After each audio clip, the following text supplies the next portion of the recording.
Right a program to print following table series 4, 8, 12, 16, 20 और दूसरा programme है 6, 12, 18, 24 और 30। मतलब अगर देखें ध्यान से तो नजर आएगा कि एक सीरीज प्रिंट करानी है जिसमें 4 का टेबल प्रिंट हो रहा है ऊपर और नीचे 6 का टेबल प्रिंट हो रहा है। और कहां तक प्रिंट हो रहा है? एन टर्म्स तक प्रिंट हो रहा है। एन हमारा एंड नहीं है, एन हमारे टर्म्स है कि कितने नंबर ऑफ टर्म्स हमें ये 6 के टेबल के या 4 के टेबल के प्रिंट कराने हैं। अभी प्रोग्राम में देखेंगे क्या होता है। अच्छा, इम्पोर्ट जावा डिटेल लगा दिया, क्लास बना देते हैं, क्लास को नाम दे देते हैं table. Public static void main लगा दिया, स्कैनर मैसेज दिया कि भैया एन की वैल्यू दो, पहला प्रोग्राम कर रहे हैं और एन टर्म्स तक कराना है, एन की वैल्यू दो, और उसको हमने एन में स्टोर कर लिया। अब हमें क्या करना है, एन में आ गया मान लिया 10, तो हमें ये जो 4 का टेबल है ना 10 टर्म्स तक प्रिंट कराना है, 4, 8, 12, 16, 20, 10 टर्म्स तक। और 10 टर्म्स तक अगर देखें तो ये जाएगा 40 हो जाएगा, आखिरी 10 तक के प्रिंट कराना है। अच्छा, प्रिंट कैसे होगा? 4 1 जा 4, 4 2 जा 8, 4 3 जा 12। इस तरीके से अगर हम इसको निकालें तो ये बनता चला जाएगा 4 1 जा 4, 4 2 जा 8, 4 3 जा 12 एंड सो ऑन। लेके कहां तक जाना है इसको? हमें इसको लेके जाना है 4 इंटू 10, 40 तक लेके जाना है। मतलब ये जो 1 से लेकर 10 तक सारे टर्म्स कराने हैं।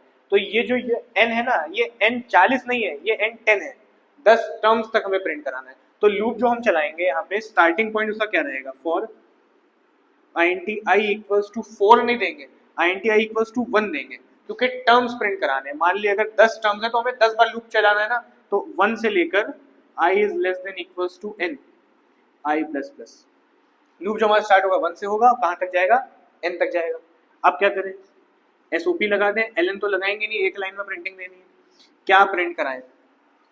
यही प्रिंट करा दे जो हमने यहाँ पे लिखा है, 4 1 जा 4 2 जा। कैसे? ये जो आई हमारा चलता है ना, ये ऐसे ही चलता है 1 2 3 4 एंड सो ऑन। मतलब आई पहली बार 1 होगा, अगली बार 2 होगा, फिर 3 होगा, 4 होगा, 5 होगा एंड सो ऑन। मतलब आई के टर्न्स चलने वाले हैं, बस इसको 4 से मल्टीप्लाई कर दें। तो यहाँ पे क्या लिख देंगे? 4 इंटू आई, और क्या दे देंगे? स्पेस, ताकि बीच में जगह आती है। अभी ड्राई रन देखते हैं तो इसका समझ में आ जाएगा। लूप का ब्रैकेट खुला था, यहाँ बंद हो गया, पब्लिक स्टैटिक का बंद हुआ, क्लास का बंद हो गया। पहला जो प्रोग्राम यूजर ने कंप्लीट हो गया है, लेकिन जब ड्राई रन देखेंगे तभी ये ठीक से समझ में आएगा कि ये एंड टर्म्स क्या है और वगैरह वगैरह क्या है।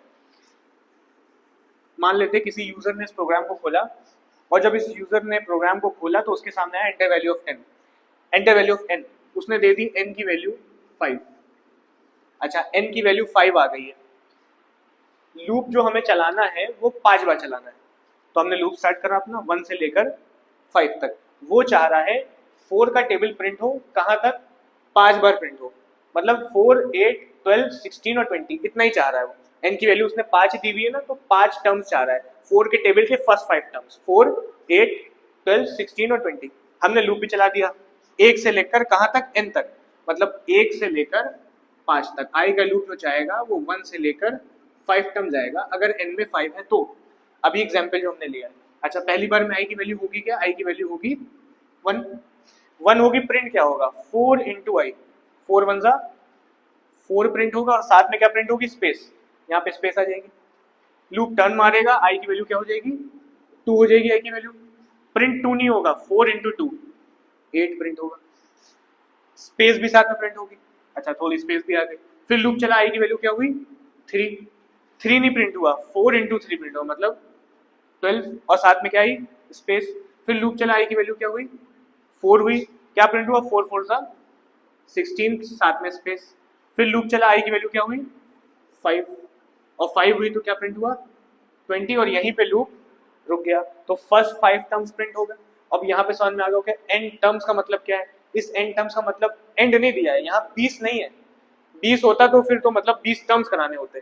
तो ये जो है ना, ये टर्म्स है कि कितनी बार लूप का टर्न चलाना है आपको। और लूप 4 से नहीं स्टार्ट होगा, हमेशा 1 से ही स्टार्ट होगा, चाहे टेबल हो चाहे कुछ हो। अच्छा, ये हमारा कंप्लीट हो गया। नेक्स्ट प्रोग्राम पे आते हैं। कह रहा है 6, 12, 18, 24, 30 एन टर्म्स तक। फिर से ये जो एन है ये हमारे नंबर ऑफ लूप के राउंड्स है, कितनी बार आपको टर्म्स प्रिंट कराने, कितनी बार लूप के राउंड चलाने हैं। तो यहाँ तक प्रोग्राम एकदम सेम है, एन की वैल्यू तक सेम है। लूप भी हमारा 1 से एन तक चलेगा, एन में कुछ भी हो। हमने एग्जाम्पल लिया है, वो अपना हर टर्म्स पे काम करेगा। एन में यूजर 50 दे देना तो 50 टर्म्स प्रिंट हो जाएंगे, 100 दे दे, 1000 दे दे, लाख दे दे, जो दे देगा उतने टर्म्स प्रिंट हो जाएंगे। मतलब उतनी बार हमारा 4 का टेबल प्रिंट हो जाएगा। पर यहाँ पे हमें 6 का टेबल करना है, तो कोई चेंज आना ही नहीं है इसके अंदर ज्यादा, बस ये 4 इंटू आई को हटा के हम लोग क्या कर देंगे 6 इंटू आई। प्रिंट क्या होगा 6 1 जा 6, अगली बार आई की वैल्यू 2 होगी तो 6 2 जा 12, फिर लूप चलेगा आई की वैल्यू 3 होगी तो 6 3 जा 18 and so on, n terms तक सारे टेबल प्रिंट हो जाएंगे। n में चाहे यूजर 10 दे, चाहे 12 दे, चाहे 15 दे, जितने टर्म्स बोलेगा उतने टर्म्स प्रिंट हो जाएंगे। सही है, कंप्लीट हो गया।